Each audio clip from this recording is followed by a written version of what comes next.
Hello, kamusta po kayo? Welcome sa first video ko. Inayos ko po yung space na malapit sa tulugan ko. Tulong din kasi yung may napipitasan ng pang-ulam-ulam. Natutuwa po ako sa lagay ng kinakalabasan, ipapakita ko po sa inyo.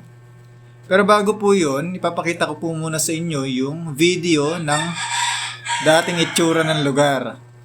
Sa video din na ito ay malalaman nyo rin kung paano ako magpatubo ng gulay. Hindi po kagaya ng ibang nagtatanim. Samahan nyo po ako. Tawagin nyo na lang po pala akong actual grind at pangarap ko kay God matuto.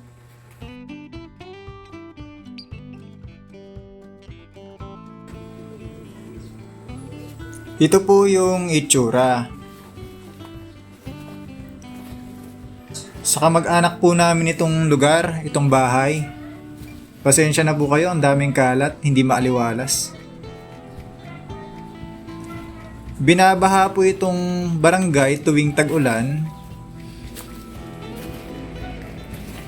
Ayan, madaming abubot. Tignan nyo, may mga tanim na nakatungtong dito. Yan, nangayusin ko. Mga rita-ritaso, mga puno-puno, may kalat-kalat na nakatanim sa sako, nakasabit.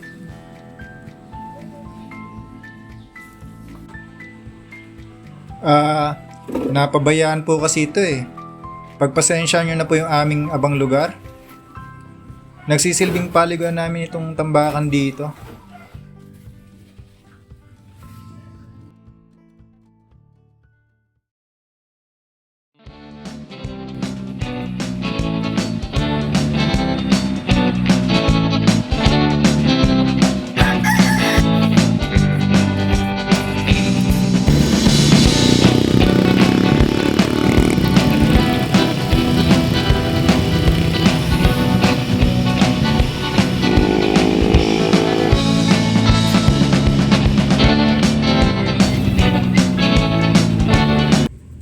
Maliit na space sa bahay after. Heto na po siya ngayon. Charan! Mababa po kasi itong lote kaya ang ginawa ko, nakita po ninyo, inangat ko yung lupa. Saka nilagyan ng mga bato. Ginawan ko siya ng kanal para daanan ng baha. Siyempre, malinis na itsura nitong lugar ngayon. Sininop yung mga basura. Maayos na siya. May mga lumang net din ako na ikinabit dito para di gaanong mainit.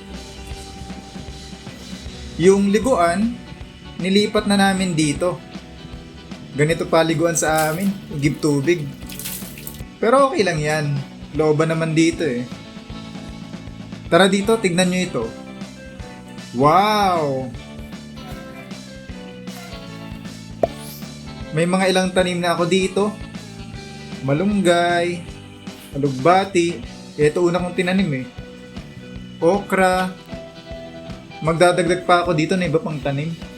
Okay. Ganito po ako magpatubo ng gulay. Aalagaan ko sila mula pagpapatubo sa buto hanggang sa pamumunga, pero hindi ko masyadong pag-aalalahanan yung pag-aalaga. Didiligan, papatabaan, ipuprune, aalisan ng mga peste, lahat. Pero di ko masyadong i-stressin yung sarili ko sa mga schedule ng halaman. Kasi, organic na paggugulay yung gagawin ko dito. Hindi yung may mga commercial na ginagamit at pamamaraan ng pagtatanim. Hindi siya parang factory na pagtapos ng 3 buwan, anihan na. Mga natural na pamamaraan, pataba ang gagawin ko sa pag-aalaga. Hayaan ko lang na lumaki sa sarili niya yung tanim. Maski hindi man siya kasing bulas ng mga may gamot, maski mas kakaunti at maliit yung bunga niya, pero organic. Galing lang talaga sa sustansya ng lupa at pag-aalaga yung mga bunga. Ganito ako magpapatubo ng mga makakaing gulay. Ito, tignan nyo. Surprise! Ibang-iba na itsura niya kaysa dati. Oh, di ba? Puro kasi yero itong barong-barong namin, tapos mababa yung bubong. Kaya ginawa ko na lang siya na bukas para balanse, tagusan yung hangin. Saka pagising sa umaga,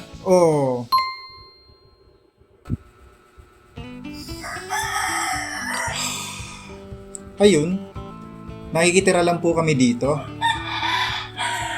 Kung ano yung meron na pinagkaloob, pag-usayin. Mga 3 buwan din yata sa pagkakatanda ko ako inabot sa pag-aayos po dito. May iba pa din po kasi tayong priority eh. Saka halos mag-isa ko lang din po ginagawa. Hindi rin po ako masyadong marunong. Pero masaya po ako pag tinitingnan yung mga nagawa ko. Makakapagtanim-tanim na kami. Sa ngayon hanggang dito lang po muna tayo. Sana'y nagustuhan po ninyo yung video ko. Sa susunod po uli,